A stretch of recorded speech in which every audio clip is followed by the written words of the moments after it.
So the explanation we want to give about throwing left and right punches is this. The left punch in boxing counts as the left for southpaws and as the right for orthodox fighters. So, for us, it makes no difference whether you're a southpaw or orthodox. We just say left and right. So, whether the boxer is in a southpaw stance or an orthodox stance, it doesn't matter. These instructions apply to both southpaw and orthodox boxers.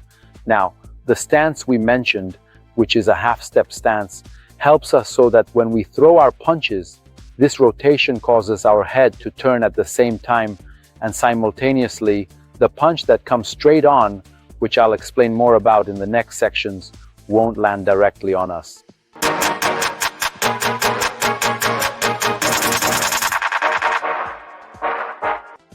When I actually throw my left punch inward, I rotate my shoulder, elbow, and fist inward. Why inward? This rotation of the shoulder, elbow, and fist causes some of the weight from the lead shoulder to shift onto the rear shoulder. This transfer of weight onto the shoulders allows us to deliver stronger and more powerful punches when throwing punches, because in boxing, weight transfer is a very important aspect for a boxer.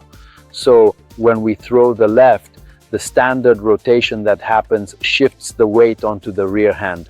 When we want to throw the right, we rotate and the shoulders become aligned facing each other, and this is considered a quality punch. So we said that there should be a certain distance between the hands. Why is that? It's to standardize the shoulders for throwing punches, meaning like this. So in this way, the shoulders become aligned and we no longer waste energy. Let me give you an example to show what disadvantages people with excessive twisting will face. Now, if we want to throw these punches with a twist, left, right, this twisting causes us to lose a lot of time. Left, that's absolutely correct. These unnecessary twists and turns cause us to waste a considerable amount of time. On top of that, we also end up squandering a great deal of our energy. This constant waste of both our energy and our time ultimately means we will not be able to become the quality fighters or skilled boxers we want to be. Therefore, these particular shoulder standards for twisting movements are considered incredibly important, and you definitely need to pay attention to this. So with this style, left, right, meaning like this, the shoulder should be even, return to the original position. Left with a twist inward. The term inward means to move in this specific direction. For example, this could be a movement towards the left, or it could be a movement towards the right. Now we want to throw two punches, left, right. 1, 2. When throwing two punches, only the back foot twists. From one punch and up, meaning punches that, 2 punches, 3 punches, 4 punches. When we want to throw the strikes, the last punch and the last foot twist for the strike. But for now, we're explaining the 2-punch combination.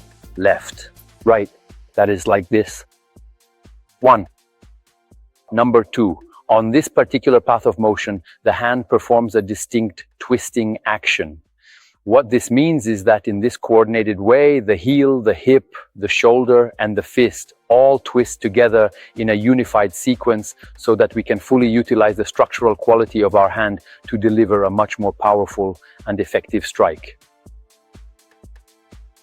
So in this way, it's important to understand that no matter the size of our hands, we should always make the absolute best use of their inherent quality, especially for the purpose of fighting.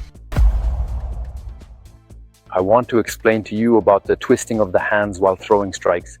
Okay, we've taken our guard, back hand, front hand. Now we want to throw a punch with the front hand. For this next step, it's important that we twist this punch inward. That is, the transfer of weight to the shoulders definitely happens when throwing the punch, meaning along this path. So let's take a moment to focus on this particular punch that we are about to be throwing right here. The shoulders come level for throwing the straight punch because we stand in a semi-bladed stance. Left, 1, 2, 3. These 3 joints are in a straight line. The shoulder covers the jaw, like this. That is when we throw the left punch, the shoulder fully comes up to cover the jaw. And here I've also kept my rear hand in guard, return to the original position. That is like this. The shoulder comes up and covers the arc. It returns to its original position. The hand comes and settles in the same spot. The shoulder also returns to the same return point, not further back or forward. I don't move it at all after the throw. It settles down completely on its own, landing in the very same style and orientation as I threw it. It's important that it remains in that same style, so the final result looks exactly like this. In this path, the hand will then start to twist. That is, like this. And with that final step, a complete cover is now fully formed, and it should look exactly like this. We do the same for the right side. We stand in a half-blade stance, and our back hand is behind the front hand. Okay, now we're going to do the same movement, but with twists. And again, remember to have your shoulder come up and cover your chin, just like this. The elbow comes up and the fist twists. It then returns to its original starting position and is now facing forward once again. The shoulders become even. This shoulder twist should not be overdone. That is, like this, it returns again to the original position. So when I'm standing in the half-blade stance, I strike with the left. The hand returns to the same original position. When I strike with the right as well, the shoulders become even. And as the shoulder returns, we also return, and the body goes back to the half-blade stance in the original position. So just like this, the hand twists along this specific path. It's very important that before we throw the hand forward, we shouldn't twist it prematurely. The hand only begins to twist along this path until the very last possible moment, right at the point where the fist makes impact and strikes the intended target. Let me show you again, like this. We move the shoulder and the fist together when throwing punches. That is, like this. If we don't have the wasted time or the required energy between the moment the shoulder fires, throws, and the moment the fist, which is the bullet, hits the target, then in the same way, we throw, shoot, and hit. The shot comes from the body, the heel, the hip, the shoulder, and the shoulder blade. The impact is the bullet hitting the target. In this process, the movement twists along this path, and the fist strikes the target. So the fist is the bullet, and the shoulder and body act as the shooter. And the fist acts as the bullet.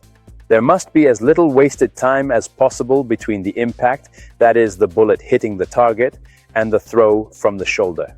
The less wasted time there is between the bullet hitting the target and the throw from the shoulder, the higher the quality, power, and speed of our punch will be. In this way,